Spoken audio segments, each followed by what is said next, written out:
पदाय कृष्णप्रेष्ठाय भूतले श्रीमते भक्तिवेदान्तस्वामिन्निधि नामिने नमस्ते सारस्वते देवे गौरवाणी प्रचारिणे निर्विशेषशून्यवादी भाष्यादेशधारिणे जय श्री कृष्ण चैतन्य प्रभु नित्यानंद श्री अद्वैत गदाधर श्रीवासादि गौर भक्तवृंदा हरे Krishna Krishna Krishna Hare Hare Hare Ram Ram Ram Hare Hare. Hare Krishna. Thank you everyone for joining. So let's continue to discuss.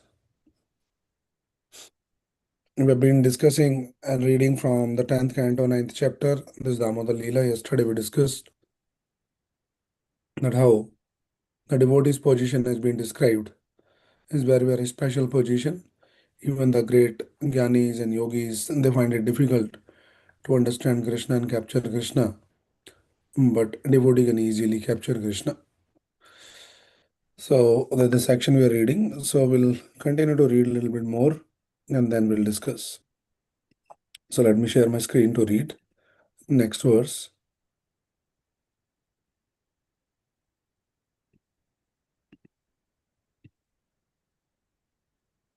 Text 10.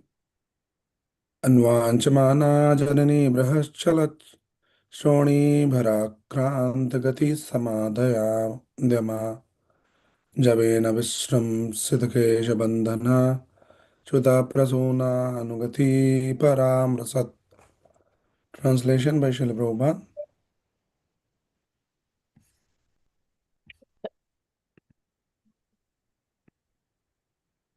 While following Krishna, Mother Yashoda, her thin waist, overburdened by her heavy breast, naturally had to reduce her speed because of following Krishna very swiftly. Her hair became loose, and the flowers in her hair were falling after her. Yet she did not fail to capture her son, Krishna. Purport. Yogis cannot capture Krishna by severe penances and austerities, but Mother Yashoda, despite all obstacles, was finally able to catch Krishna without difficulty. This is the difference between a yogi and a bhakta. Yogis cannot even enter the effulgence of Krishna.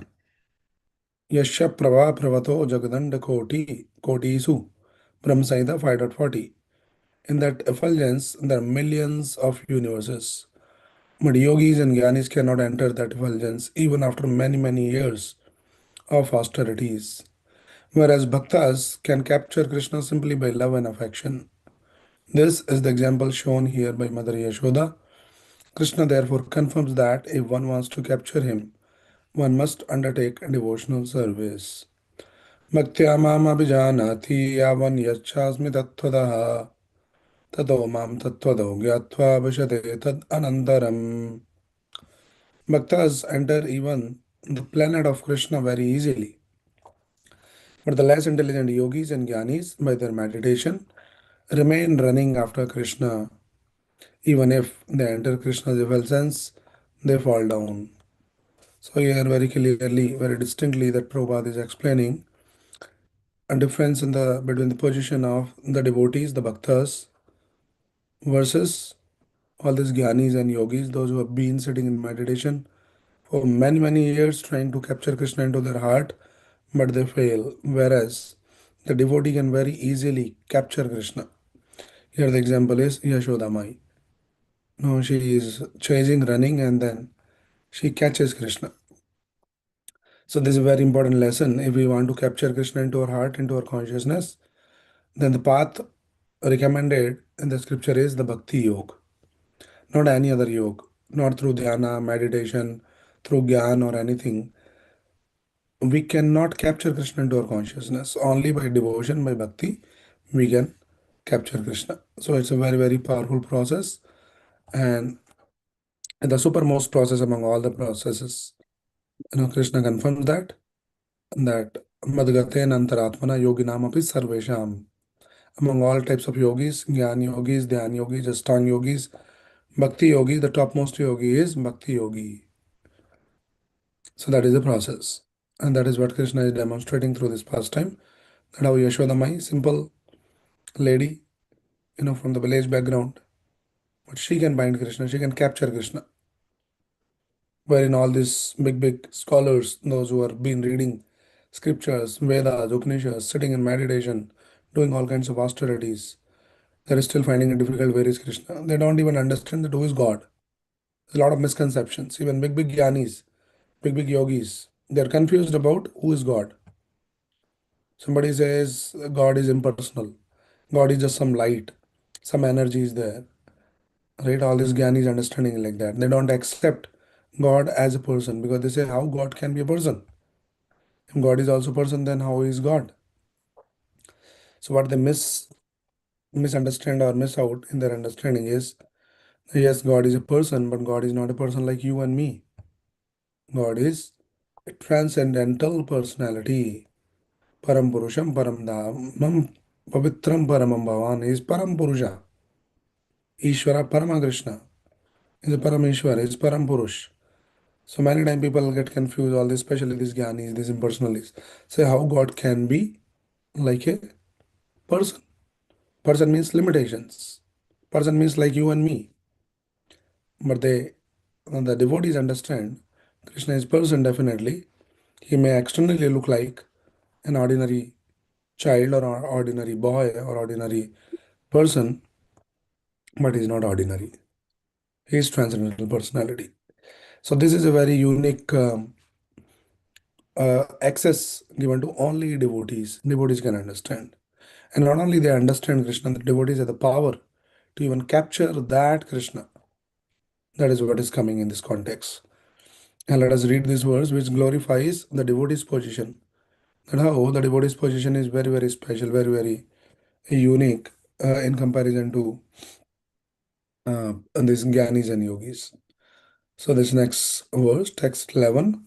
Kritagasam tam prarudantam akshini kasantaman anjan mashini supanina उद्वीक्षमाणं भयबीवलेक्षणं हस्ते गृहीत्वा विषयन्ति अवागुरत्.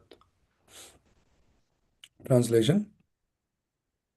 When caught by Mother Yashoda, Krishna became more and more afraid and admitted to being an offender. As she looked upon him, she saw that he was crying, his tears mixing with the black ointment around his eyes. And as he rubbed his eyes with his hands, he smeared the ointment all over his face. Mother Yashoda, catching her beautiful son by the hand, mildly began to chastise him. So this is very special position of a devotee. Not only the devotee understand the God's personality, but he can even chastise the God. Mother Yashoda began mildly chastising him. Very, very special. Let us read this purport, small purport. Please pay attention. From these dealings between Mother Yashoda and Krishna, we can understand the exalted position of a pure devotee in loving service to the Lord. Yogis, Jnanis, Karmis, and Vedantis cannot even approach Krishna. They must remain very, very far away from him and try to enter his bodily effulgence. Although this also they are unable to do. Great demigods like Lord Brahma and Lord Shiva always worship the Lord by meditation and by service. Even the most powerful Yamraj fears Krishna.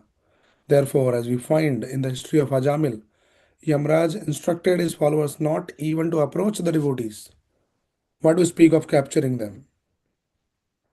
In other words, Yamraj also fears Krishna and Krishna's devotees. Yet this Krishna became so dependent on Mother Yashoda that when she simply showed Krishna the stick in her hand, Krishna admitted to being an offender and began to cry like an ordinary child. Mother Yashoda, of course, did not want to chastise her beloved child very much, and therefore she immediately threw her stick away and simply rebuked Krishna, saying, now I shall bind you so that you cannot commit any further offensive activities, nor for the time being can you play with your playmates. This shows the position of a pure devotee, in contrast with others like Gyanis, Yogis, and the followers of Vedic ritualistic ceremonies and regarding the transcendental nature of the absolute truth. So this is a very, very unique position of a devotee in comparison to all these jnanis and all that.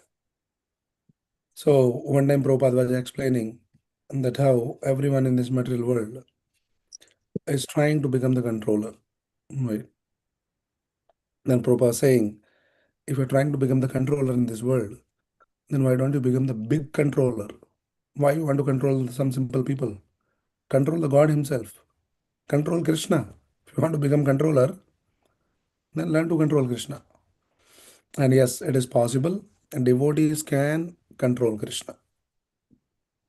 There is this verse where uh, in the Gautama Tantra it comes. It says, Tulsi dal matrena jalasya chulukena va vikrinetena swatmanam bhaktebhyo bhaktavassala. This God, Krishna, he is so bhaktavassal. Bhaktavassal means he's so affectionate towards his devotees that vikrinetena sa atmanam. Vikritena means he sell himself to his devotees.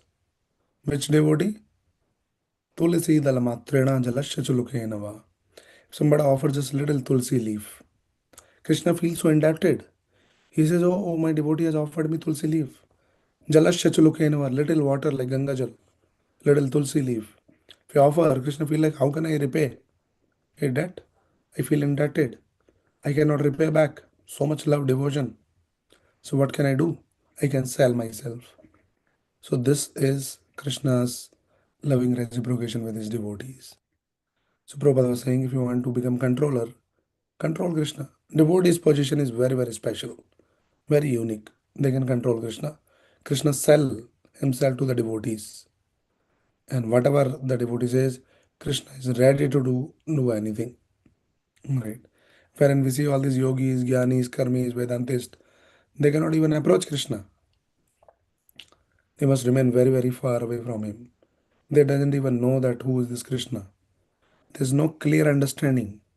They might know Krishna spoke Bhagavad Gita, Krishna performed these pastimes, but they don't understand Krishna Tattva, that he is the supreme personality of Godhead. Sarva Karan Karanam, cause of all causes. Even this big, big Gyanis, after reading all the scriptures, they doesn't come to this conclusion. And you see, the devotee's position, they are controlling Krishna. So it's a very, very special position of a devotee which has been glorified in this particular verse. Right? And all these Gyanis and all that, they keep doing the austerities for a long, long time. Brahmaji also confirmed this. Na chanyo eko pi chiram vichin one. Those who just keep speculating, mental speculation. I think God might be like this, God might be like that. With that speculation, if somebody want try to understand the Supreme Lord, it remains far, very far off, the Supreme Lord. So that is in the position of Krishna, that is the position of devotees, versus all this jnanis and all of that. Right? And then not only this devotee control Krishna, but Krishna is fearful of devotee. Here what we are reading is Krishna was fearful of stick of Yashoda Mai. Who is that Krishna? That it is said that Yad Bhayat Vati Vatoyam Suryastapati Mad Bhayat Yad Bhayat Varsate Devo Bhagano Bhati Yad Bhayat. By whose fear the wind is blowing, by whose fear sun is shining, by whose fear Indra is sending forth the rain. Right?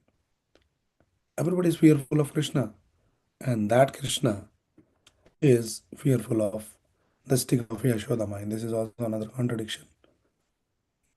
How God can be fearful? God is supremely powerful person. Who is fearful in this world? Somebody who is weak, somebody who doesn't have anything, any power or any possession like that. They are little insecure, they are fearful, right? But here we see the Supreme Lord, Krishna, he is fearful. So this is contradiction. But all this contradiction can be reconciled when we understand Krishna's position as Bhakt Vassal. Krishna loves his devotees so much that he will dance. If devotees say you dance, he will dance. The gopis, sometimes Krishna will ask them, can you give me a little butter, some buttermilk, a little bit? All these elderly gopis, they were in the cowherd community. So that was their business. They will go and sell. So Krishna, as a small child, will ask, can you give me a little butter? And these gopis, elderly gopis, they'll say, yes, we'll give you the butter, but first you have to dance. And Krishna, small child, feel helpless himself. Said, what can I do? I want butter. These people are asking me to dance. I have to dance. So Krishna is dancing and these gopis are laughing. It's entertainment for them. And who is that Krishna? Whom even the Yamraj is fearful. The fear personified is fearful. And that God here in Braj, in Vrindavan, he dancing for little buttermilk, for little butter. And this is his Bhakti Vatsala. So this devotee's position is very, very unique, very special. And this path of devotional service, path of Bhakti Yoga, is the supermost, the topmost Bhakti Yoga. And it has been made very easily accessible to all of us by the grace of Sri Chaitanya Mahaprabhu. He has given us such a simple process that you can become a devotee just by simply chanting Hare Krishna, Krishna Krishna, Hare Hare, Hare Ram, Ram Ram, Hare Hare. When we start chanting this Maha Mantra, read Bhagavad Gita, Bhagavatam in the association of devotees, then we start to become a nice devotee. So this is the position of a devotee. We'll continue to discuss more about the position of devotee, some of the points that Prabhupada explains in the purport. So we'll take it tomorrow. Thank you everyone for joining. Hare Krishna. We'll meet again tomorrow. Hare Krishna. Thank you, Prabhuji. Hare